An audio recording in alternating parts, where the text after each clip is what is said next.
உயர் ரத்த அழுத்தம் இருக்கிறவங்களுக்கும் ரத்தத்தில் கொழுப்பு சத்து அளவு அதிகமாக இருக்கிறவங்களுக்கும் யோகா பயிற்சிகள் பண்ணுறது ரொம்பவே நன்மை அளிக்கக்கூடிய ஒரு விஷயமா இருக்குதுங்க.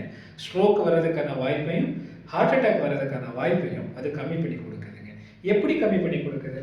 சுவாச பயிற்சிகள், குறிப்பாக நிதானமான சுவாசம் அப்படி இருக்கக்கூடிய பயிற்சிகள் பண்ணும் பொழுது நம்ம தோராயமாக இயல்பாகவே நம்ம ரத்தத்தில் இருக்கக்கூடிய ஆக்சிஜனுடைய அளவு 97லிருந்து 100% இருக்குங்க.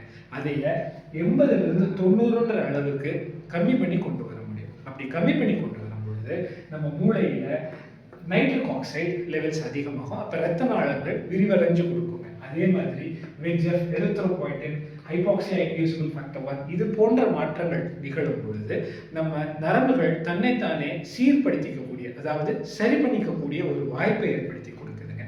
அப்போ என்ன ஆகும்? கம்மியான அளவு ஆக்சிஜன்லையும் மூளையில் இருக்கக்கூடிய நரம்பு செல்கள் சீராக இயங்கக்கூடிய வலிமை அதுக்கு கிடைக்கும். அப்போது ஸ்ட்ரோக் வராமல் இருக்கிறதுக்கு ஒரு வாய்ப்பு இருக்குதுங்க. ஸ்ட்ரோக்கே வந்தாலுமே கூட அதனால் ஏற்படக்கூடிய பாதிப்புகள் குறையுங்க. ஸ்ட்ரோக் இருக்கிறவங்களும் யோகா பயிற்சிகள் பண்ணலாம். பண்ணும் பொழுது அது ரொம்ப நன்மை பயக்கக்கூடியதாக இருக்கும். ஆனால் இந்த பயிற்சிகள் பண்ணும்போது முறைப்படி கற்று இருக்கக்கூடிய யோகா மற்றும் இயற்கை மருத்துவர்கள்கிட்ட உங்களுடைய ஹெல்த் ரெக்கார்ட்ஸை காட்டி பயிற்சிகளை கற்றுக்கோங்க. சந்தேகங்கள் இருந்தால் கமெண்ட்ஸில் கேளுங்க. ஆன்லைன் கன்சல்டேஷன்ஸும் இருக்குதுங்க. நன்றி.